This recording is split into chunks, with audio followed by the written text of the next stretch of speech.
So good afternoon and welcome everyone here to International House at the University of Chicago and to this afternoon's program. My name is Denise Jorgens. I'm the director here at International House. The mission of International House of Chicago and International Houses worldwide, which is currently a network of 20 houses on 4 continents, is to enable students and scholars from around the world to live and learn together in a diverse community that builds lifelong qualities of leadership, respect, and friendship. This mission is achieved by daily interaction among our students and scholars, both as residents and as participants in our programs, through our internationally focused public programs, such as today's event, through our unique facilities and community life activities designed to foster diversity of thought and experience.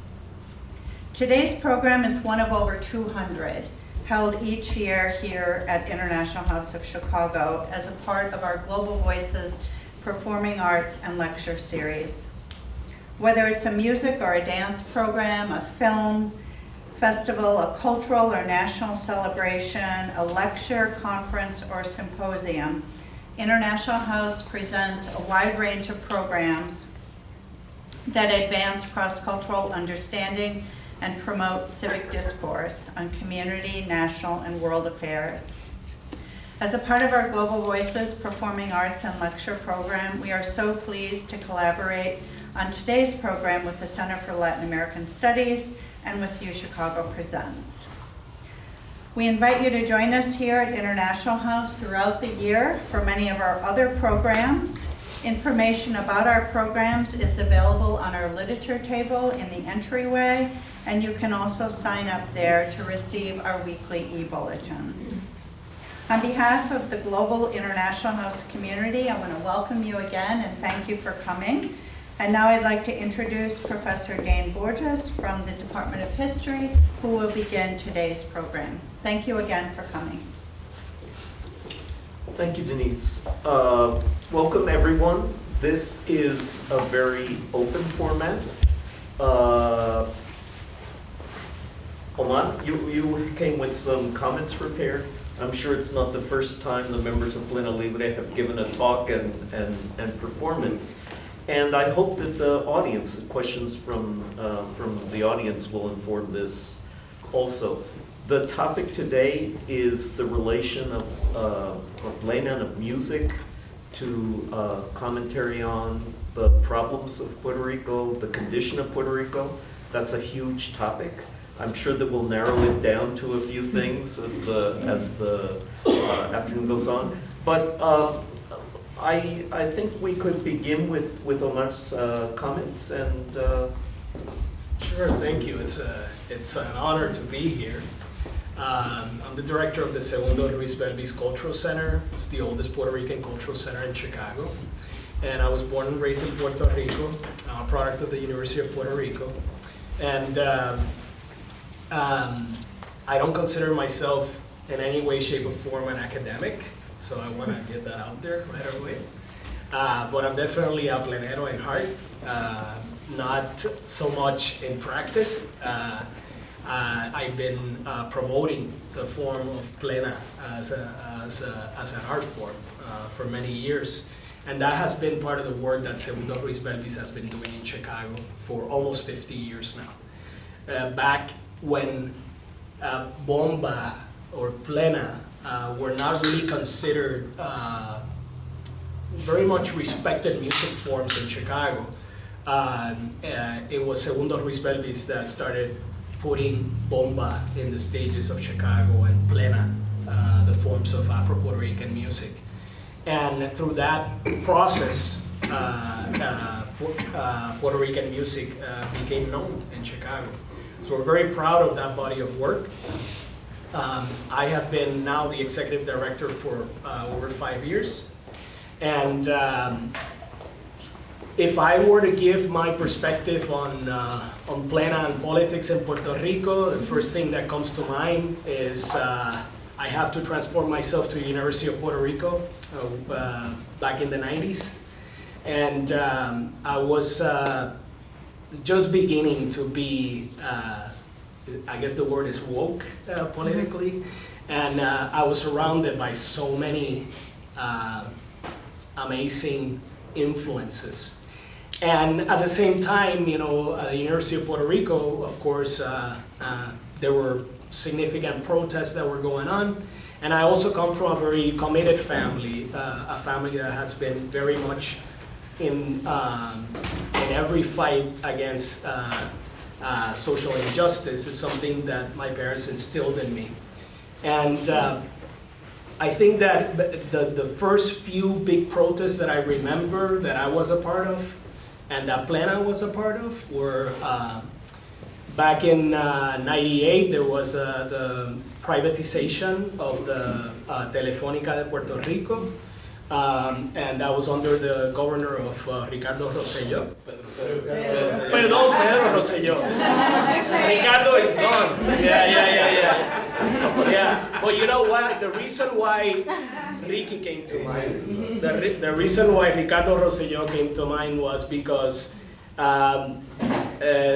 there was a plena that came out that I remember. It was written by Hugo Asensio, and it was a plena calling Rosselló by name.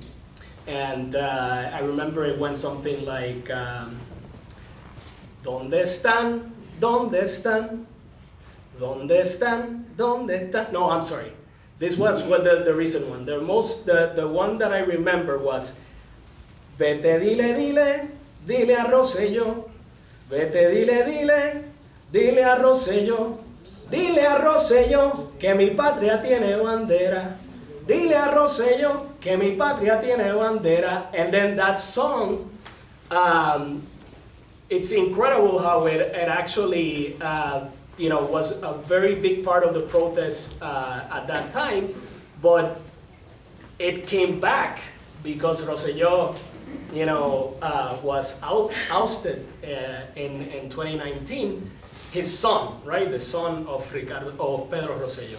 So that is the first time that I remember being, marching with people and my parents and hearing, this song, and I was like, oh my God, that's really catchy, but it's also so powerful, right? And that was my first introduction to Plena as a form of political, activism, right? And throughout the late 90s, then you have of course, the biggest protest of all, which was the fight to get the Navy out of Vieques. And that was the biggest massive protest in the only thing that came close to it and it surpassed it was when the Ricky Renuncia movement started in the summer just recently, right? And I remember also during that time in Puerto Rico when they were looking at taking the Navy out of Vieques, which was actually a huge, it was a huge historic moment, and it was a pivotal moment, and it was a huge victory for the people of Puerto Rico, because the one thing that nobody thought would ever be possible was to actually take the Navy out of the island of Vieques, because, I mean, you're going against the Navy of the United States, right? And what's the history? So basically, the archipelago of Puerto Rico, because Puerto Rico is an archipelago, includes the island of Vieques and Culebra, among other islands that are surrounding Puerto Rico. And there was a pivotal moment when, because they were using the island for testing, bombing and testing bombs in that island, there was an accident where a man, David Sanes, he was a guard, and they bombed an area that he was covering, and he died. So he was a casualty of war, you could say, or that's what they called it, or and then the U.S. said, "We're so sorry," but that. A date? This was in '99, okay? So we're talking about a time when already there was a lot of political unrest in Puerto Rico, but this was the trigger, when this man died. And it formed a movement that finally took the Navy out of Vieques. And it was pivotal because it was a really big win in a colony, right? So Puerto Rico being a colony, being able to go against the Navy and actually take the Navy out of Vieques through protests was huge. And I remember marching with my parents in that protest. And I remember I actually went back to my friend John C. Martinez. He was one of the founders of Los Sapos del Caño, a Plena group that was very politically involved. And I'm gonna share with you some of the estribillos or plenas that were sang during those times. Something that went like, Ay Vieques sí, Marina no, que la isla nena es pa'l pescador. So basically what it's saying is, Vieques, yes, Navy, no. Isla Nena, which is the term of endearment for Vieques, is for the pescadores, for the fishermen, okay? And los Sapos del Caño were one of those plena groups that were very political, and they were always in those protests. So that's when I think of plena and politics, that's what comes to mind. The 90s, the University of Puerto Rico, the enormous win that it meant for Puerto Ricans. That was the first taste that the Puerto Rican people had of victory under a colonial, a situation like the one we have always had. And I think that in many ways it paved the way for the Ricky Renuncia movement, which was the biggest win of all, which was actually taking out the governor of Puerto Rico. So I don't want to, monopolize the conversation, but definitely those are the things, from a very personal perspective, not an academic perspective, of the things that I remember, Plena, and how it was so important. Plena was important. It was not the same to march without Plena. And then the other thing is that it comes from a tradition of bomba also, because bomba is the oldest form of Puerto Rican music, right? And all that music comes from the suffering of the slaves, and there's so much hidden, so much meaning in how the slaves would rebel by using bomba, and how bomba, basically, the only reason why we probably don't play as much bomba in the protests is because it's very hard to carry these drums, right? So the Plena gave us this, and Plena is a more modern form of music. It's actually from the 20th century. It's not as old as bomba. So this is our way of, in a way, taking bomba to the streets, right? It's a different rhythm, but some people say that it sounds a little bit like Hollandés, and there's some theories that the Plena has its origins in bomba, but other people have other theories, right? But I think that it definitely was a way of being able to, in a portable way, take the music to the protests, right? So very important that portable aspect of it. Thank you. Do you want to say anything to begin? Well, he just said it all. No, thank you. My name is Gary Nunez. I'm the director of Plena Libre, which is the resident artist at the university.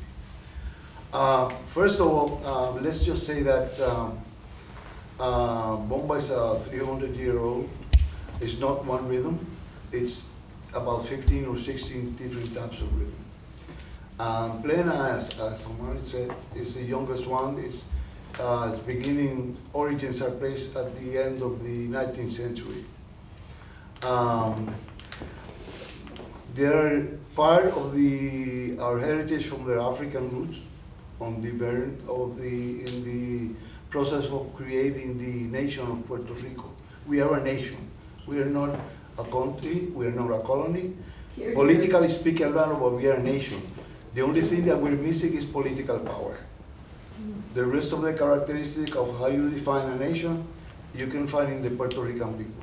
We have a common culture, we have a common language, and we have a specific way of viewing the world.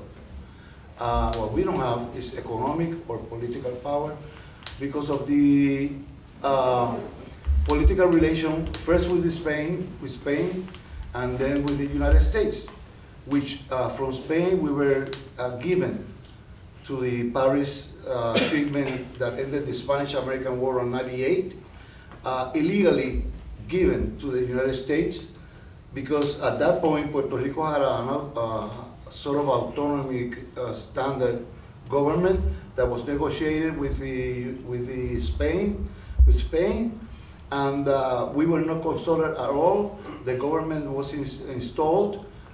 It didn't get to have a year in power, but then the war came, and the United States got its way in catching Puerto Rico, which was actually, you can check your government papers, and you will see that the United States had interest in Puerto Rico and Cuba, I think dating to the 18th century. So in '98, they took Puerto Rico, which was not in the war, included in the war at that point. The war was with Cuba, Filipinas on the Pacific, and with Cuba. Anyways, that's the way Puerto Rico got into the hands of the United States government. That's in '98. Now, the Plena is supposed to be started, origins at the end of the 19th century. History is a very funny thing. It's written by people who have the power and the knowledge to write it. And at that point, there are some studies that's been made that put the origins, the beginning of that, in the 19th century in the south of the Plena, in the south island, in the south part of the island, in Ponce. The reason Plena, as opposed to the bomba thing, from my view, became more popular around the island because one of the things that Omar just said. They had panderos, which we created. These are Puerto Rican panderos. But it's not a unique phenomenon in Puerto Rico. I got panderos from Malaysia and from Singapore, Malaysia and Marruecos. A hand drum that you can carry, and why? Why? Because all humans, wherever you go, you carry your culture. And your culture means what? Well, mostly your history, your way of looking at the world, of your tribe, or your community, or your nation. And these panderos, since they were hand drum, not only it became handy for the protest, but also came a way at the beginning, it was a way of carrying out the news around the world, around the island, from one point to the other, since the workers moved from one town to the other looking for work according to the season. So it was a way of celebrating first. It was also a way of carrying out history. It's what academics call oral tradition, right? Probably it's not as specific as a history that's written, but it has a lot of knowledge in it, in terms of the view of the humans, wherever they are. It's the oral tradition. Now the Plena, before we go any further, I think you should hear some of it, just a little bit to get it, because I'm figuring that not many of you are really Latinos, right? Can I say? I see a few Puerto Ricans out there. I know, but not that many. So let me say that there's basically three hand drums. The African characteristic of the chorus and response is present in the bomba and in the Plena, and it's basically now three hand drums. In the beginning was just one, and then the second one, the low pitch, and then the other, the high pitch, and then the middle pitch was the last one to be incorporated in the rhythm section. like all African music, is polyrhythmic.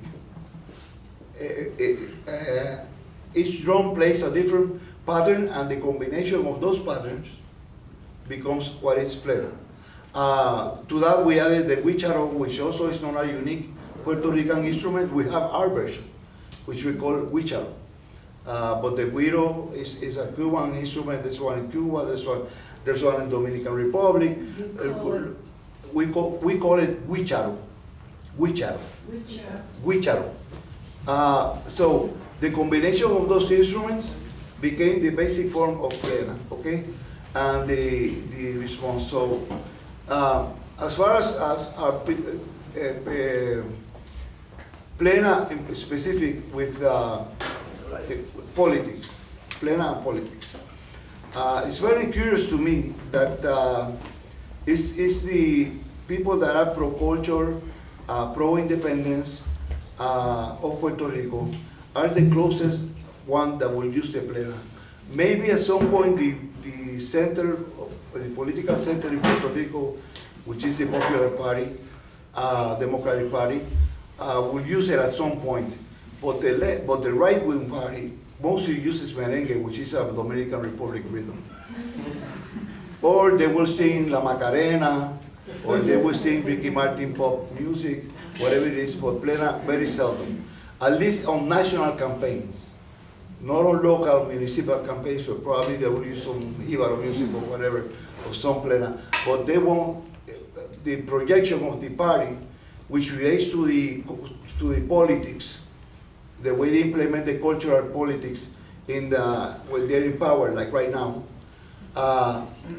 they sort of, Puerto Rican culture is set aside, assign very little funds, and just put aside. So it relates to the left. And I can remember growing little, there's a singer very popular in Puerto Rico for many years, and in Latin America in particular, which was called Daniel Santos. And he used to sing a song which in the rhythm of plena. Let me say this about bomba and plena, and this relates to Plena Libre. When I started doing Plena Libre, started the group Plena Libre 26 years ago, one of my worries was there was two things.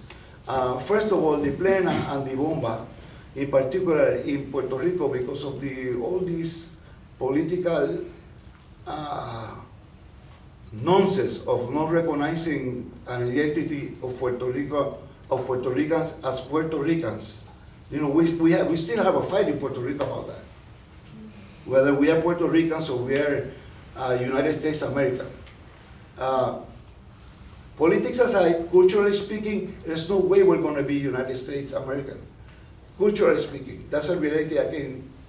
It's been more than 100 and a few years, and many more intents in becoming and liquidating the Puerto Rican culture in 100 more years or so. Has not been possible because why?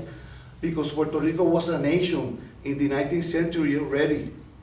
We had painters, we had writers, we have costume, we have music, we have a common language, we have a church, religious beliefs, you know, so that's why it happened. So the big victory for us Puerto Rican, the way I see it, and like what I want to say, I'm not an academic, this is my perception, my interpretation of the historical facts, is that it doesn't matter what the politics in the government is intended to. If the people don't agree to that, it's not going to happen. It might take many years, like slavery took, I don't know how many hundreds years, to be put aside. You know, but you cannot just negate the fact that people are the way they are, and they have a nation, and we are a nation. Now, so the reason why the plena is became more popular is because it is more. First of all, it's more danceable, and second of all, it's very easy to catch. It's a very straight rhythm, so you can dance to it very straight. You can get the melody basically simple, you know, and you can tell the story, whatever it is. So I was let me get back to Daniel Santos again. I was just a kid, and I remember it came to my hands this recording that was called the Los Patriotas, which means the Patriots, and it was by Daniel Santos and Davelita, which are big names in Puerto Rico, and big name in Puerto Rican music, but they were left people, you know, and they were independentistas. You know, they believe in the independence of Puerto Rico. So they did this recording, which is called Los Patriotas, and there's a couple of tunes in there that are still being heard today. Actually, we recorded one of them, but Plena Libre. But this one that this goes, there's many of them, but there's one that goes, Viva mi bandera, viva mi nación, viva. Give me some Plena. This is the seguidor, low pitch. This is the punteador, middle pitch. Rafi Faru. Oh, this is Rafi, Alex, and Luis Gabriel, Tito, Miguel, and Marcos. And so it goes, this is the middle of Plena, and which are right there. It goes like this. Viva mi bandera, viva mi nación, viva mi bandera, viva mi nación, viva los boricuas que son boricuas de corazón, viva los boricuas que son boricuas de corazón. Lyric says, long live my flag, long live my nation, and long live the boricuas. Boricuas is another term for Puerto Ricans. That are truly Puerto Rican from their hearts, right? And then there's the second part of the tune goes, son, boricua, son, quisiera que mi bandera fuera solita, son, boricua, son, quisiera que mi bandera fuera solita. Okay, so what he's singing now is, son los boricuas, these are the boricuas, and I wish that my flag would be on its own and not accompanied by another flag. Okay, they, as the other independentista, we pay the price for what we believe in as artists. Plena and pleneros, as Omar has said, which is the musicians that we play Plena, we pay the price. And the price has varied all throughout the years. There was a point in Puerto Rico where singing a song like that could get you into jail. There was a moment in Puerto Rico where you carry a flag of Puerto Rico and you will go to jail for having a flag. Or you could read a poem. Pedro Albizu Campos, which was the leader of the Nationalist Party in the 30s, all through the 30s or 40s, 30s, of the Nationalist Party, his first trial was because the proof that trying to get him into jail was 3 speeches that he made. 3 speeches. This is under the flag of the United States. Sure. Okay? 3 speeches he made. There's a great poem did I think it was 3 to 5 years for writing a poem and saying it out loud. Now, In my life. in your lifetime, yeah. I know. So, if the theme of today's work, of today's talk, is talk about what Plena means and connection to politics. Because of the easy swing of the Plena, it has been used in political campaigns, but it has also been used to create an awareness of not only the political discussion, but also the social discussion of different issues. For example, we in Plena Libre, we recorded a tune which is called El Bravo, which talks about the abuse against women. We recorded a tune that was called Bang Bang Bang, which talks about the problem with the drugs. So the plena becomes a commentary form, an art form that comments on the social all around, on the social issues all around concerning the nation of Puerto Rico, right? So let me tell you, Daniel Santos and Davilita had to make most of their musical career, they had to leave Puerto Rico because they couldn't get work. So they, Davilita, I think, stayed in the States, but Daniel Santos became a huge name in Latin America. I mean, up until, I don't know, maybe he died about 20 years ago. I don't know exactly. In the 80s. In the 80s, but still being very old, he used to go to Latin America and fill theaters and places where he sang. And he was a very important figure in the Cuban music also, because he lived there's a group of Puerto Rican artists that went to Cuba cuando Cuba was the economic force in the Caribbean before the revolution of '59, right? Cuba was an economic stronghold, very strong economic stronghold in there. And Puerto Ricans went to perform over there and became big names. And from there to Mexico, whatever, but that's another story. Anyway, the Plena and the bomba that, let me just touch the bomba part. Talking about slavery, as Omar said, the bomba became the form of protesting their slavery condition, the condition of slavery, right? And what they did was that not only did they perform the rituals and the ceremonies that they brought from Africa, right? And they adapted that to Puerto Rico. But also what they did through the religion is that this started during the Spanish dominance of Puerto Rico, right? What they did was that they even changed the name of their gods and give them Christian names. So the different gods of their religion became Saint Mary or Santa Barbara or whatever, a name of thing. Now in their performance of the bomba, they adapted that to the Puerto Rican reality and the slavery reality, as they did in the other countries in North America.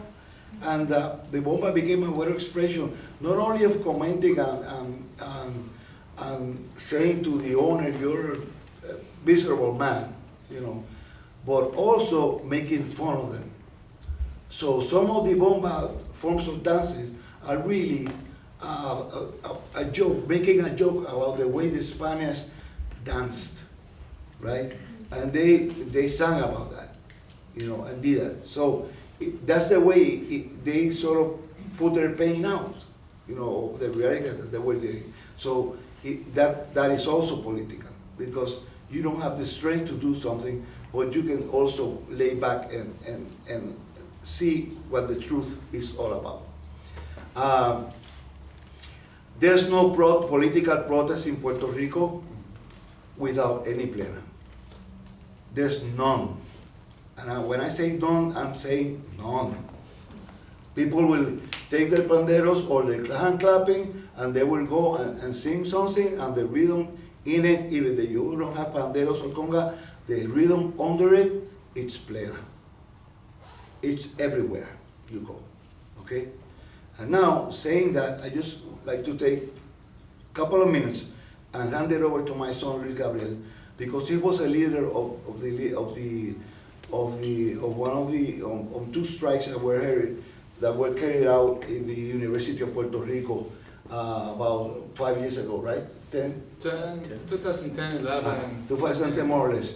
And he was a leader of that inside the movement in the University of Puerto Rico to protest the government, okay? And he was there, he was living that at that point. So he can talk a little bit about that and maybe sing some of the songs that the students were singing while they were protesting their conditions. Thank you. where we start. I just want to make some comments about what Omar told, speak earlier, my dad speak earlier.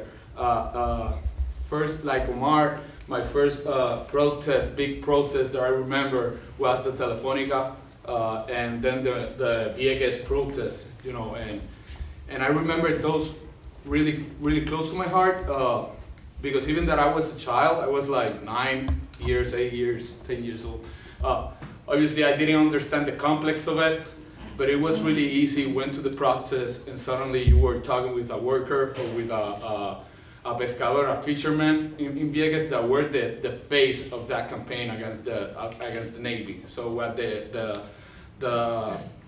los pescadores, the fishermen were doing was that there was obviously the ships of the Navy right there, and they went with their little jolas, which is their boats that are like, I don't know, 15 foot against the Navy, and they put it in the middle of that. So the Navy boats can come in. So that's how the protest started going, and that's really important to make that. But that was excuse me, that was in the 70s. Yeah, in the 70s. Since the 70s, I was there too. Yeah, Yeah, first in how long? First in Culebra, then on Vieques, right? The other thing that I found particularly interesting, and it's go back to a comment that my dad did, is that we talk a lot about the left movement in Puerto Rico and the left movement in the general of Plena protest. And it's because, maybe the guys can help me here, but I'm trying to figure it out, one song, Plena song, one movement from the statehood party of the right party that goes in Plena. Like, I can't remember one part or one song that I listen to it and it's a pro-statehood or the right movement in Puerto Rico that goes in Plena.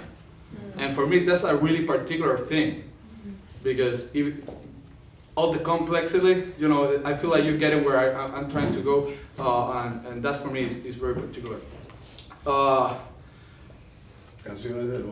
Okay, so I was part of Two Strike in the University of Puerto Rico. I'm really proud of that, and then we had other movement like 3 or 4 years ago. Miguel is right here with me, another of the guys that were leader in that. And Plena was part of everything, every day, right? And so one of my favorites is Si tú te creías que la Yupi no venía na. Si tú te creías que la Yupi no venía na. La Yupi está en la calle con su último detalle y su bomba molotov. Ah, la Yupi ya llegó. Ah, la Yupi ya llegó. Y no me llame Yupi, llámame Candela. So basically, if you didn't thought the UP or the student were coming,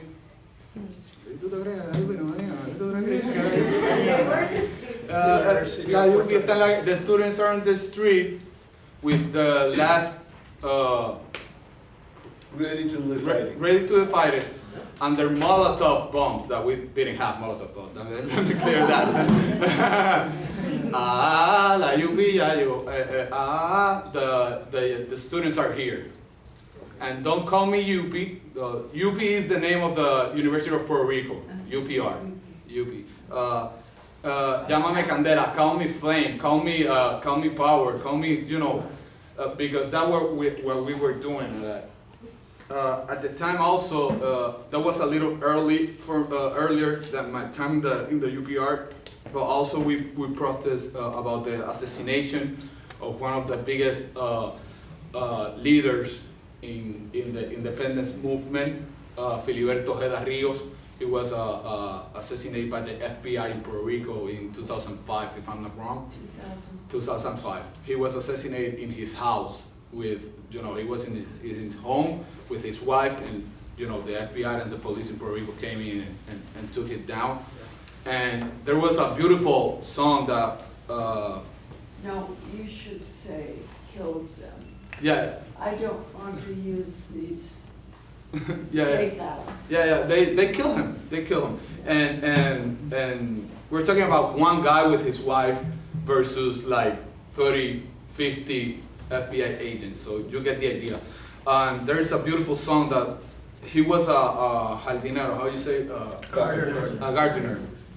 And La Plena, the song goes like, han asesinado el jardín, han revolcado el hormiguero, han revolcado el hormiguero, asesinando al jardinero, pero sus flores alzan vuelo y están en ruta hacia lo verdadero, pero sus flores alzan vuelo y están en ruta hacia lo verdadero. It's kind of like that. The melody is a little messy to me.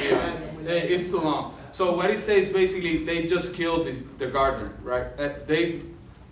Primero lo de Everybody else, Yeah. kill the gardener, Thank but the flowers are going to heaven, basically, to the most important part. And I feel like that's a beautiful melody, it's a beautiful song, and it goes back again to the point that Plena is politics. There is no way that you can separate either one of that. And that's the most important part of like this discussion. And that comes back to this this summer, that we have a lot of songs again that is ¿Dónde están? ¿Dónde están? ¿Dónde están? ¿Dónde están? ¿Dónde están los boricuas que defienden los suyos? ¿Dónde están los boricuas? ¿Dónde están? Where they are, where they are, where they are, where they are, where are the boricuas that defend the stuff? Where they are the boricuas that defend the nation, basically, right? Obviously, it was in the biggest protest that we have as a Puerto Rican was to take out the government this past summer. And yeah, that's kind of a little thing. I'm trying to remember all of the songs that we sang. Miguel, can you help me right here? The thing is that basically all the consignas, Yeah. the Slogans. slogans, yeah, the chants, they're all about Plena. At the end, Yeah. remember this past student strike that we were supposed to have a picket line one day, and the person who had the banderos, we didn't know where that person was, and I think that was the biggest crisis during that strike, because we didn't know where the banderos Yeah. were, The picket line starts with the pandero. Yeah. Yeah, So- and moves at the rhythm of the pandero. So like that, Plena is really attached to that. Let me tell this: if you go to a protest in Puerto Rico, it's kind of going to a barbecue, family barbecue, literally. Like there's people that are in charge of the music, the Plena.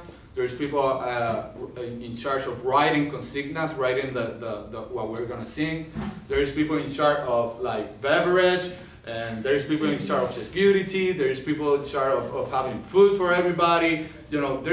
It's kind of like a party. And lawyers. Yeah, and lawyers. Yeah. Like literally, in the Puerto Rican strike, I was arrested 2 times, and at the time I didn't have a lawyer. Like I never needed, and in my house basically never we needed. And suddenly I went to the police, station. They took me there, and suddenly I have like 8 lawyers telling that they were my lawyers. And I'm like, I don't know them, but they're my lawyers. and so it's kind of this big group of people that have a big compromise, not just with the culture as a Plena and Bomba, but with the country, and to make a better country, a better society. Yeah.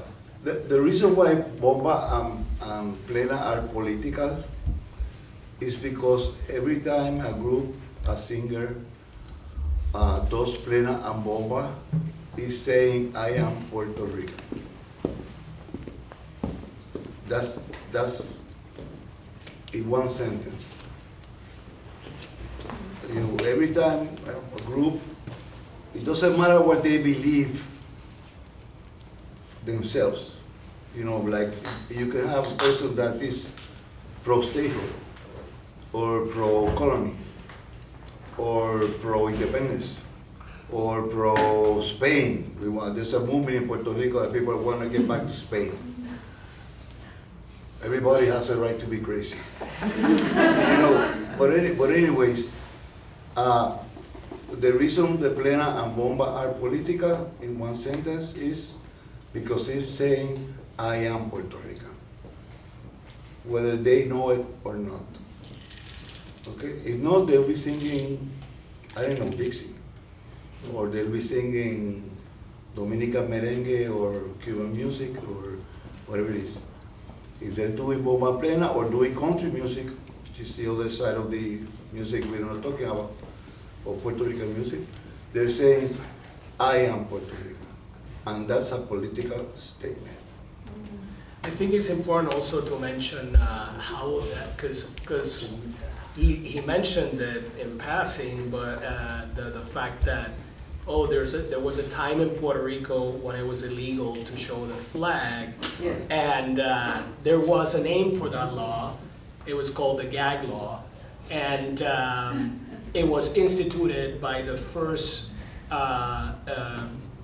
elected governor of Puerto Rico, meaning first Puerto Rican governor elected by the people of Puerto Rico. So it had huge significance that he was repressing the independentista movement, because the way Don Luis Muñoz Marin saw it, we just, we're about to get our own constitution. It's not time to start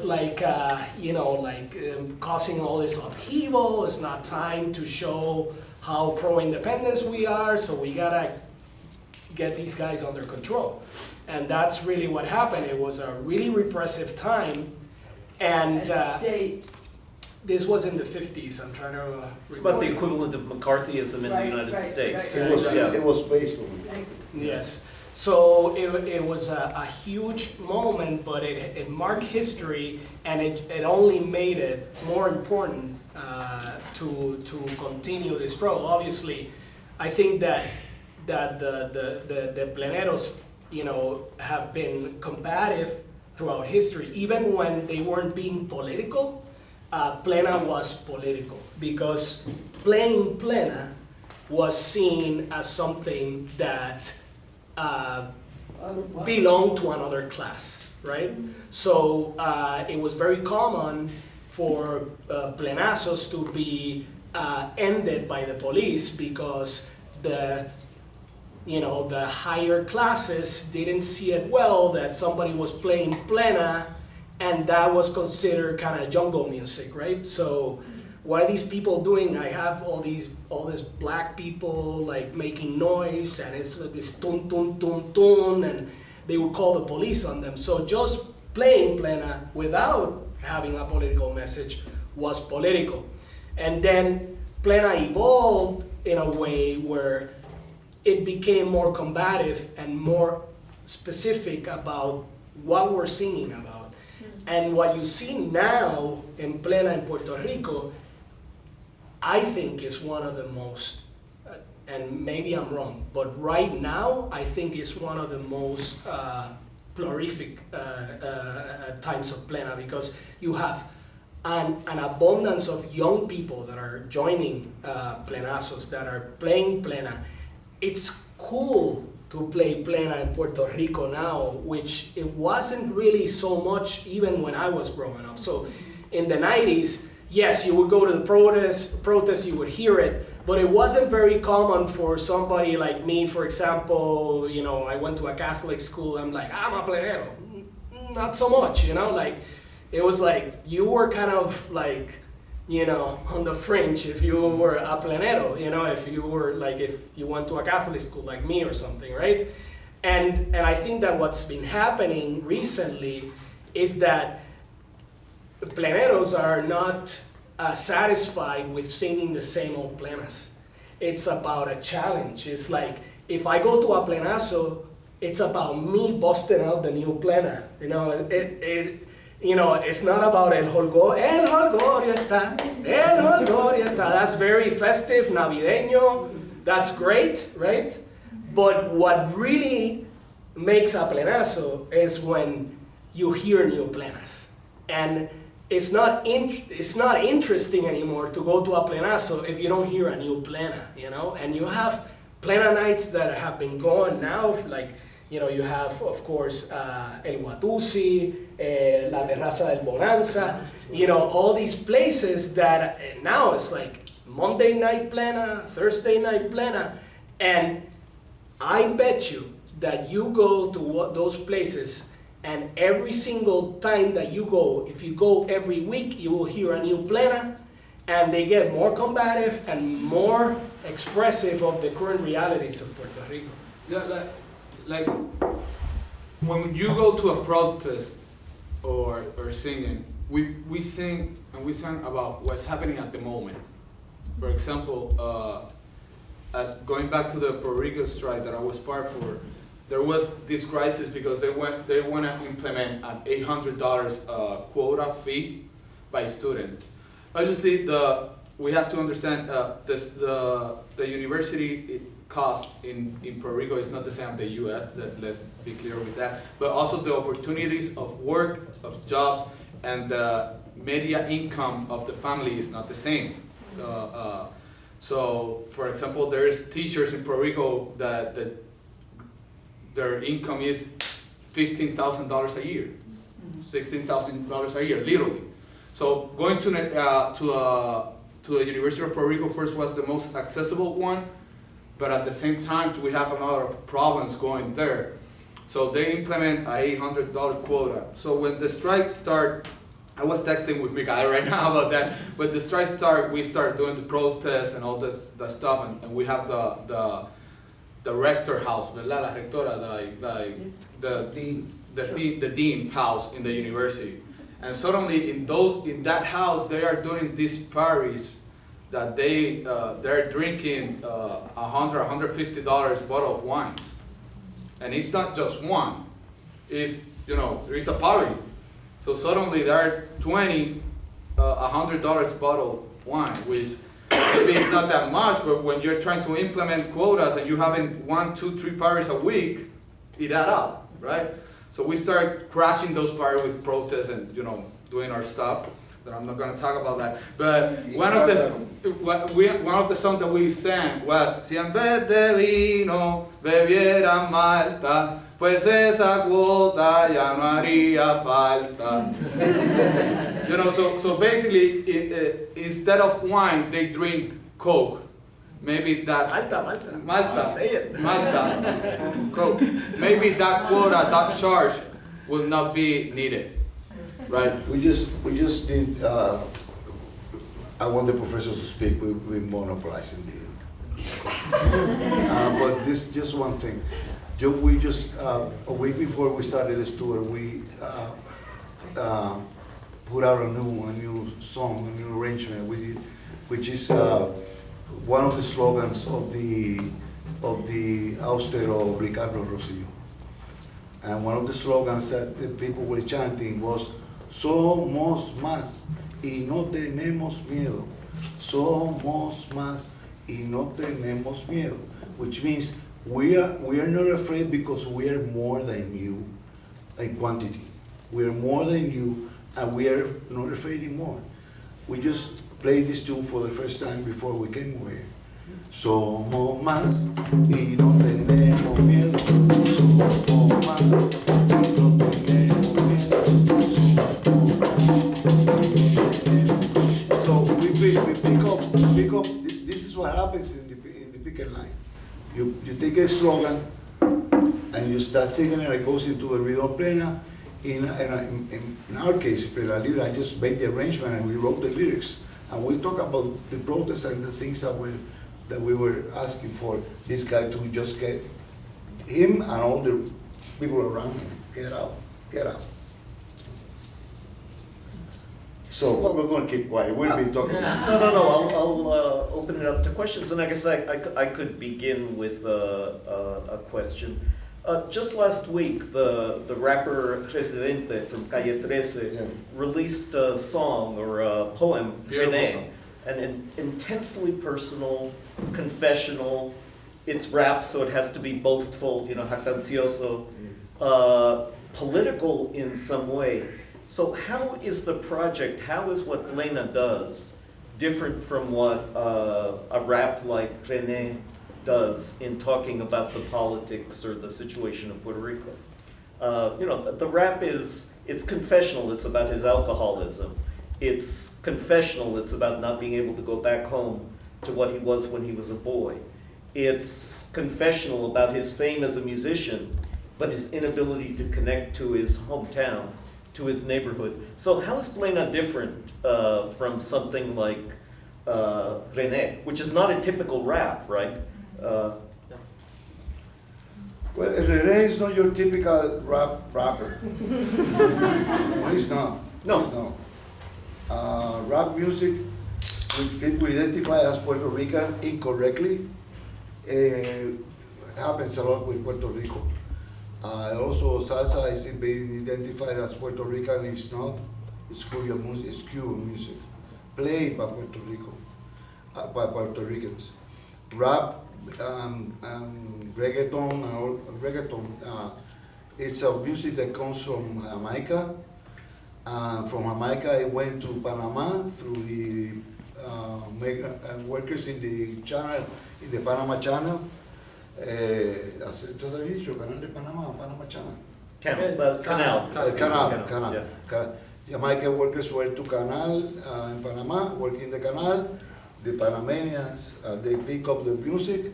They started singing in English, and they translated it to Spanish, and that came to Puerto Rico, and we added the Puerto Rican artists added the hip hop style into the reggaeton, into the reggae. Originally it was reggae from Jamaica, and that's the birth of reggaeton.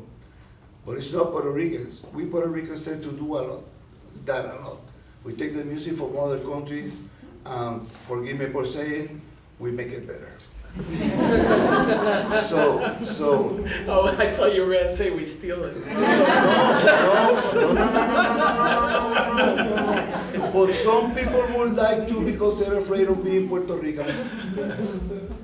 Some people would like to steal it because they're afraid of looking into their music and putting their talent in the service of their music, which is a Puerto Rican music.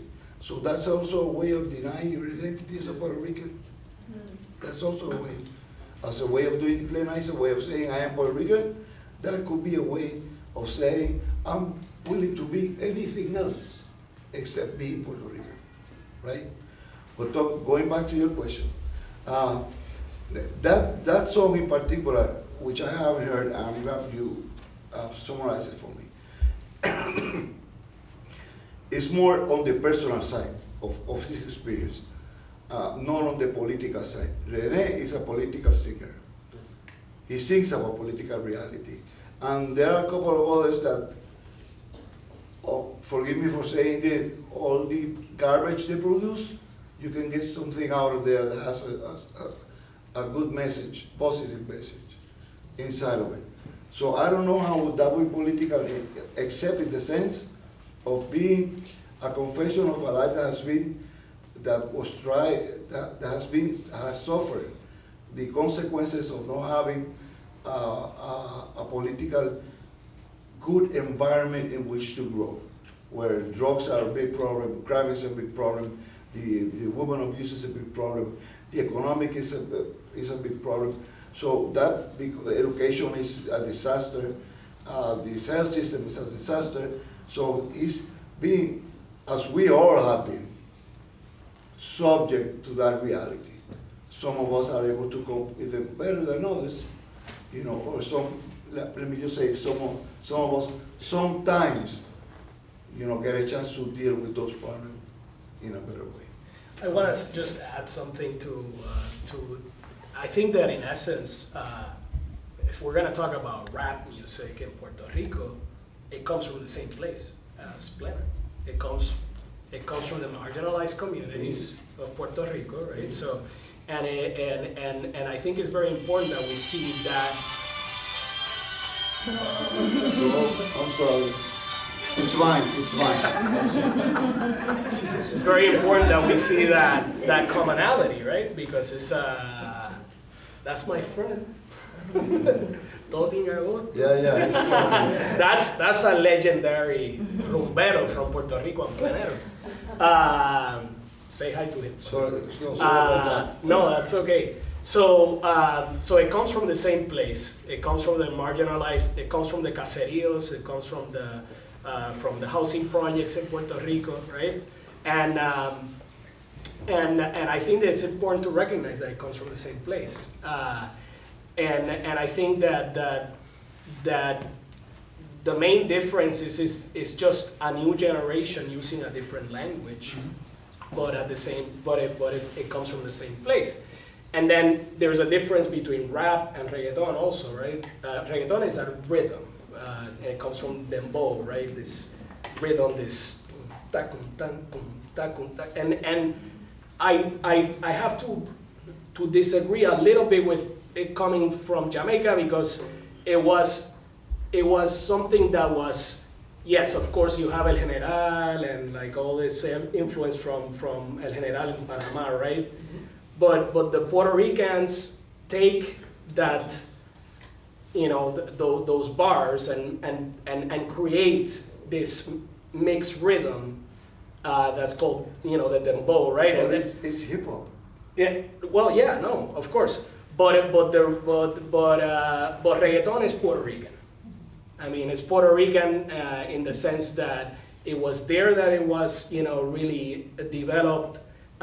Yes, with that influence, but it was mainly developed in the marginalized societies in Puerto Rico, and I think that reggaeton has gone a long way also, and then Residente, what he's doing is not really reggaeton anymore. A long time ago he stopped doing reggaeton. I think his first few albums are maybe reggaeton, but now it's more like rap, right? And it's a very different kind of rap, but yeah, I think that definitely that he speaks to a new generation. His style of rapping is completely different to anything that anybody is doing, but at the same time, he has this ability to be very personal in his message and very political. So he has definitely influenced an entire generation, and I think it's important to recognize him as a popular music figure that has taken music to another level in Puerto Rico as well. The answer to your question is that we're doing that. We just don't get the same exposure as he gets. And that's something that has to deal with the marketing of the music. We're doing that. For example, I just sung this new tune. At some point I'm going to record it. It's just that I won't get the same backing because I don't have the same marketing tools that he has and power. So probably my song won't get as much as response as his song is going to get. So the answer to that is, yes, we're doing it. Probably it's not being seen or heard as much as reggae music is being heard. For me, for that song particularly, I'm one of the biggest fans of Residente. Let me tell them that from the beginning. I identify a lot with him. Remember, going back to what Mark says, that hip hop and rap music at the beginning, right now there is a lot of sexual content on it, and it have always been there. But at the beginning was Plena, the boys. You listen to Tupac, you listen to Biggie in the States. It's a completely different message of what, I don't know, Post Malone is singing right now. And so in that way we go together. In one point of the song, René says that people love him more outside of his country than in Puerto Rico. And it's because of the political situation. And part of that we suffered too. At one point in 2009, René went to, and he talked about that in two songs actually, this one also. René went to one of the MTV Latin Music Awards. He was hosting it, and he told that the governor of Puerto Rico is a son of a bitch. Excuse the language of it. But that made him, like, for at least 4 or 5 years, the top 4 or 5 years of his career, he couldn't perform in Puerto Rico. Particularly because the mayor of San Juan at that moment, it was really close with the governor, and he blocked Rene for playing there. Literally, he had a schedule and a concert, and they made it cancel. Then a private event, they made it cancel too, the event, because then the mayor said, I'm gonna take out the permits, right? So you can do the concert if Rene's gonna play. That same mayor blocked us from playing in San Juan for 12 years.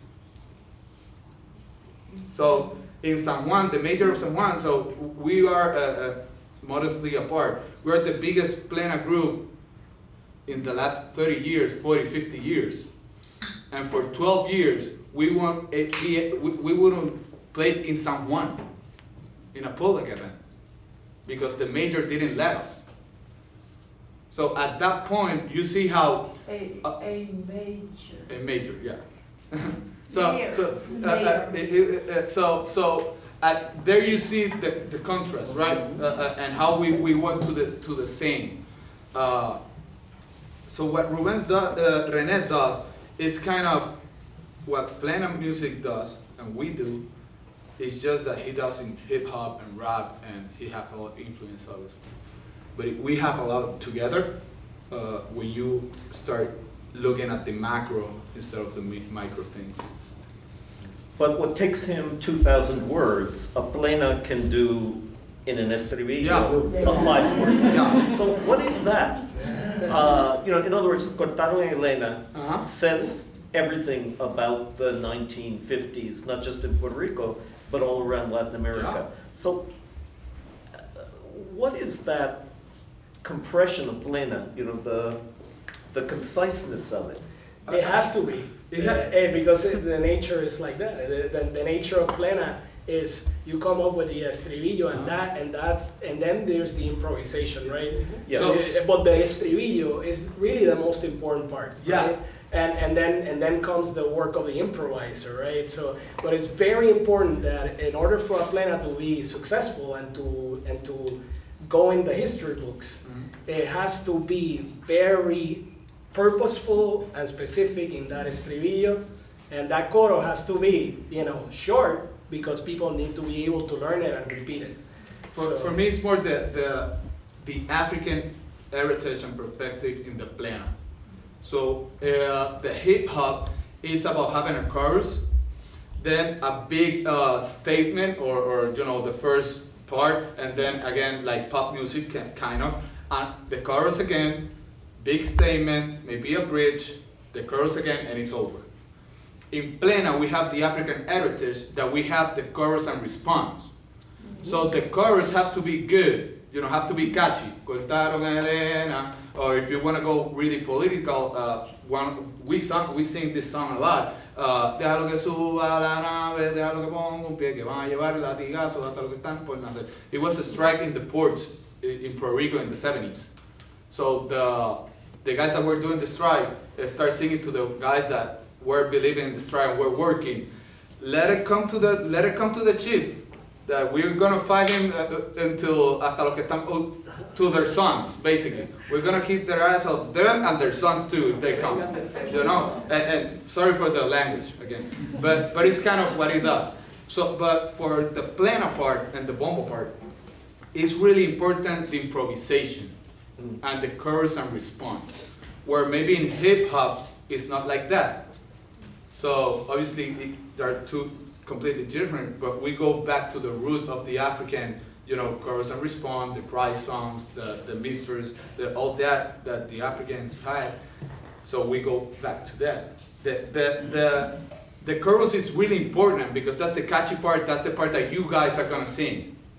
But the most important part will be what I'm going to improvise on top of that.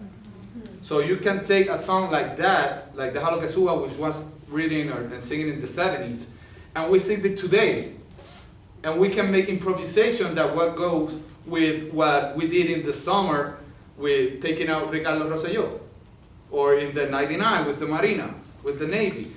So the most important part is the improvisation part, where maybe in the hip hop, unless it's a freestyle, where the rapper is just improvisation at the moment, it's not that important as for us, the improvisation. Let's take some questions. We have about 10, 15 more minutes. Honey? This might be slightly related, but thinking about, the origins of hip hop, and how Boricuas of the diaspora were co-creators of this genre in the Bronx. I see a lot of, for example, like Crazy Legs of the Puerto Rocksteady and the Rocksteady Breakers has sort of been really involved in providing resources in response to the hurricanes, or even groups here in Chicago like Bomba con Bulla. And I wonder what role Plena and Bomba have had in these sort of diasporic returns to the island because of the climate crisis, and to what degree, like in that dissonance between hip hop and the African roots of call and response, in what ways Plena and Bomba kind of sort of reground and reroute people who find their way back looking for political, social involvement.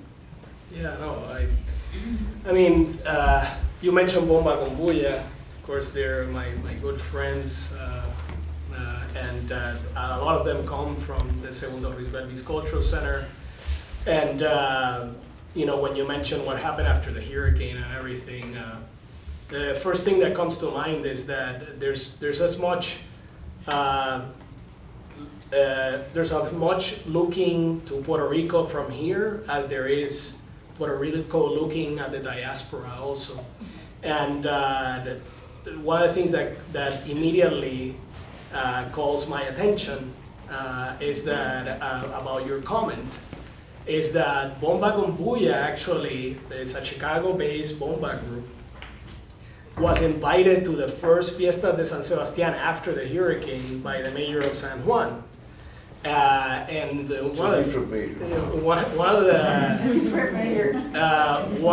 of the main reasons why she invited them was because they had this song Candela, right? Which is a very political song. And Candela is really a statement on the police brutality and the issues of police brutality in Chicago and that discourse that was happening. And when they went and played that song, they were specifically asked by the mayor to play it, and then she came out with a t-shirt, Candela, Candela le vamos a dar, like what the song was saying, like, so the Candela means fire, right? We're gonna give them fire. It's like fighting, we're gonna fight that fight, we're gonna give you fire, we're gonna fight fire with fire, so meaning don't mess with us, And I thought it was incredible that at a time that was such an important time, right after the hurricane, that, I mean, we can't say that just because the mayor invited them, that's Puerto Rico looking at them, but it turns out that song became important in Puerto Rico, right after the hurricane, and I thought that it was very, very telling that it happened right after the hurricane. So I think that relationship of Puerto Rico with the diaspora is only growing, and I think that Bomba becomes kind of this home, this safe place for Puerto Ricans that are having to leave the island. Like the first thing that I did when I moved to Chicago was look for Bomba, because that's the most obvious, emotional, like I want to connect with my culture kind of statement. So the first thing I did is, so I want to connect with the Puerto Rican community. I didn't know any Puerto Ricans in Chicago when I moved here in 2000. So, okay, I'm gonna look for Bomba classes, and that's how I'm gonna connect with the Puerto Rican community. And so Bomba becomes that thing that you can just go on the internet and Bomba in Chicago. That's the connection right there, right? So it's very important. Music is really what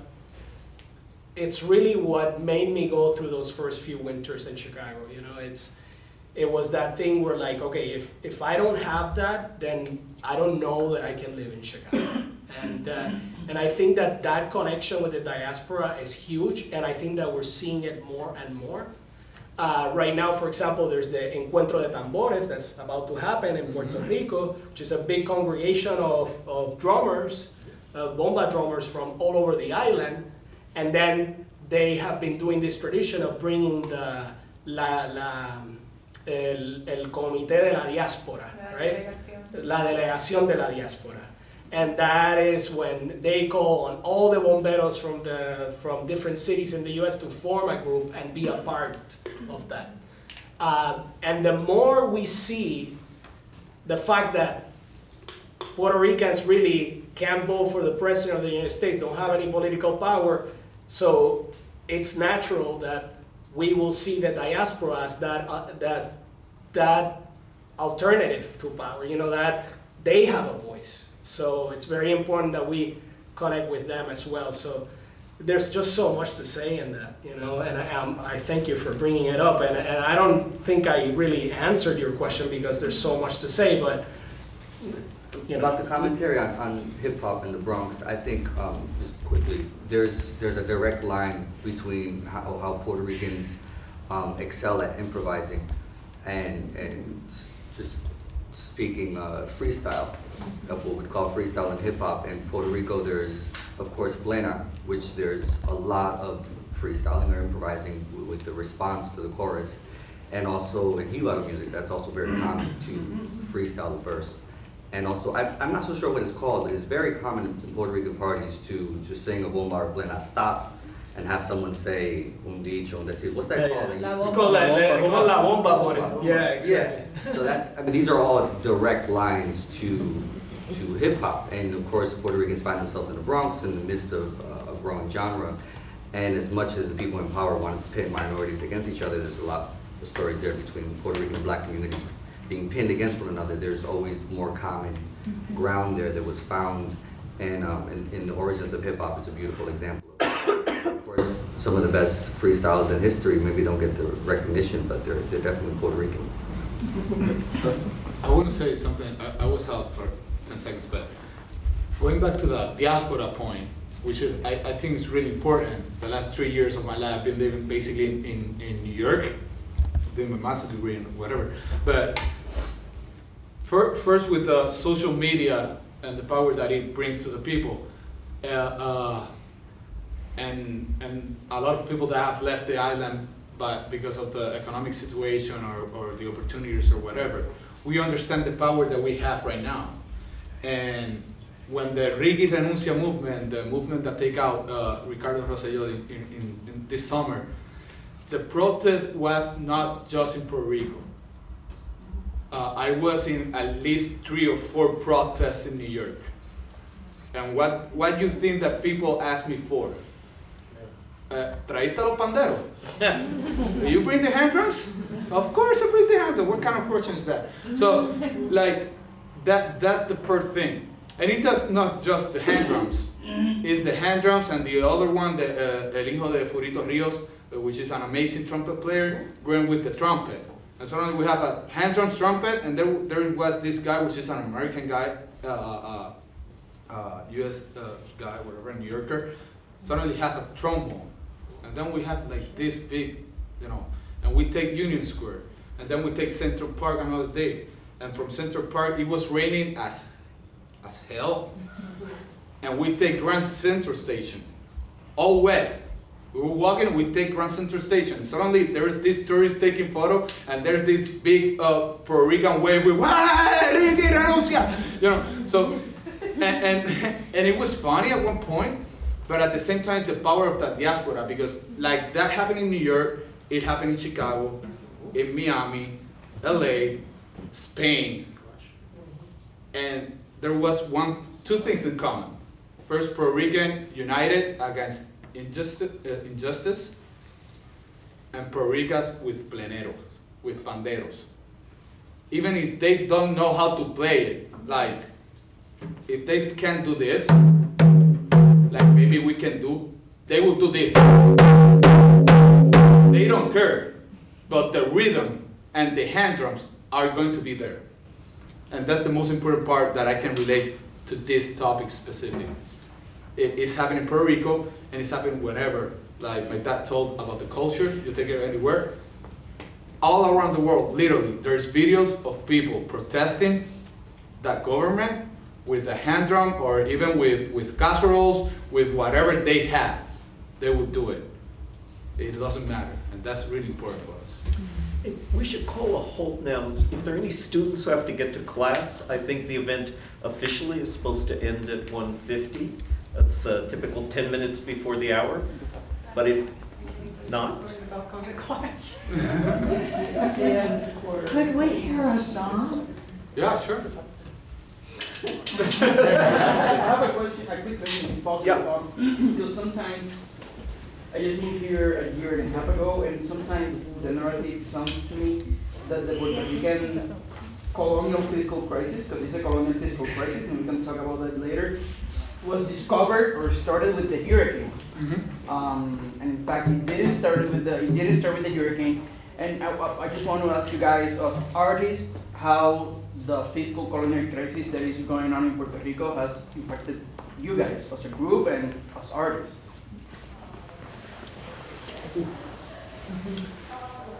There's less opportunity of work,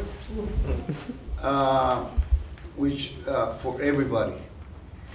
But people that like us that do Puerto Rican music, we were already in the bottom of the opportunities for work. So it affects us a little bit more. And Plena Libre is not hurt that bad because in a sense, you know, we're a very successful group. So when we, instead of playing 10 gigs, we do 6. Well, we're still doing 6. But if you were in another entity, then instead of doing 5, you're doing 2, or doing 3. So it has affected, you know, in that sense. Marketing of music is a very serious issue that we have to discuss when we're talking about Plena and Bomba. But I guess that you can see things happen to artists that have more exposure. That is like, oh, listen to what happened to that artist. That's because you know that artist. It's probably happening to many others, and you don't know about. You know, like what Luis Gabriel just mentioned about Rene, the situation with Plena Libre. You know, so in terms, answer your question, it has affected us. It has affected the musical and the whole arts. The whole arts. Classic European music, which is usually called classical, symphony music. There was an issue in Puerto Rico just about weeks ago that the traditional Festival Casals, which is one of the more important events for symphony music, was being taken down because the government had no money. So even that there is actually a government funded with millions of dollars for that music, even they are having trouble because of the economic situation in Puerto Rico. And the economic situation in Puerto Rico is a problem of people stealing the people's money, in one sentence. I have a question, and I'm just like thinking a lot about your question, and I don't know, I think this is connected, but I'm thinking about how Bomba and Plena live in Chicago for Boricuas, right, outside of like the Puerto Rican community or Humboldt Park, like, because I hear you talking a lot about the politics that go back to the island, and I feel like it's all symbiotic, but just thinking about like how the center, how the group, like how is that being leveraged to kind of process, think, and come together around the politics that Puerto Ricans are facing in Chicago, as I think about the gentrification in Humboldt Park, and before that Wicker Park, and before that Lincoln Park. You know, I mean, I was born and raised here. My parents are from the island. You know, I live on the south side, and I'm like, oh wow, there's gonna be a discussion in Puerto Ricans on the south side? You know, like that's not common if the university wasn't here. So just thinking about how is that being used to unite and leverage the Puerto Rican voice in Chicago for the politics here and like marginalization that's happening here? That's a great question.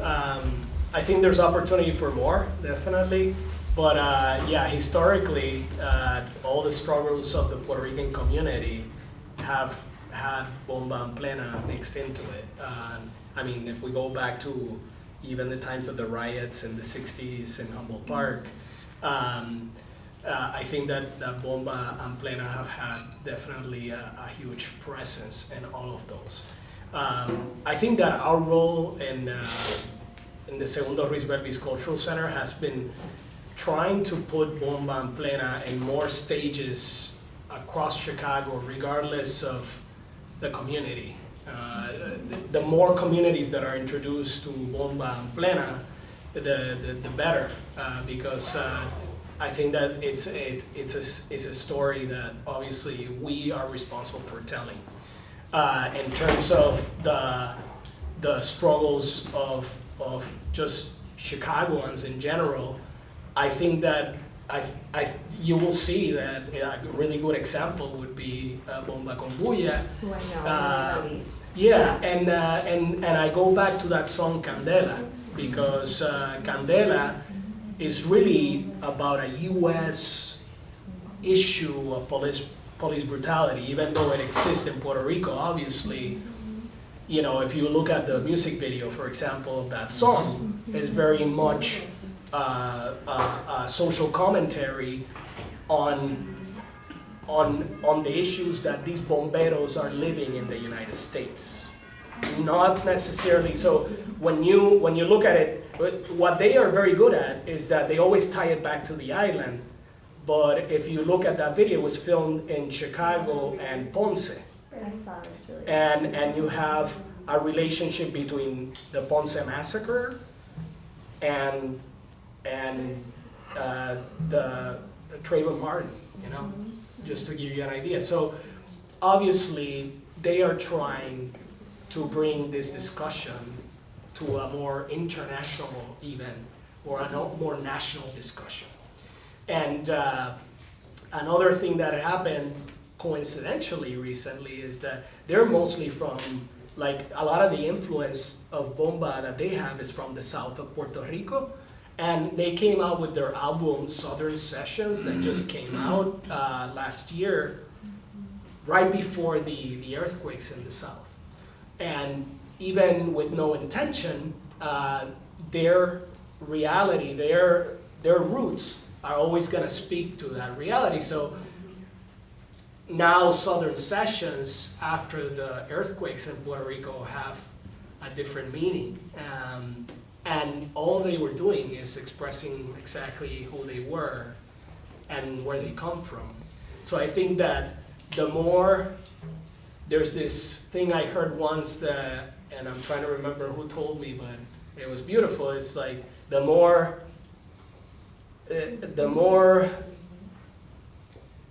sometimes when you're very regional and when you talk about your very personal experience, you can be very national and international because you connect with the humanity, right? And I think that that's what Bomba con Bulla, I think, is doing so well. And I'm proud to say that they just won with Segundo Ruiz Belvis, the MacArthur International Connections grant that's gonna take him to Spain in a bomba preservation project where we're working with an all-female bomba group, Mancha Plátano from Barcelona, immigrant women in Barcelona doing bomba.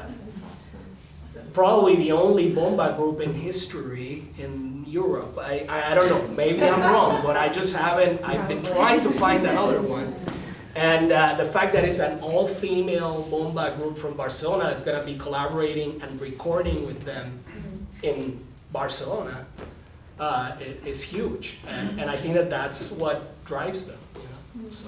We should end, time's up, we're losing the room. I want to thank, Let me just say a couple of things.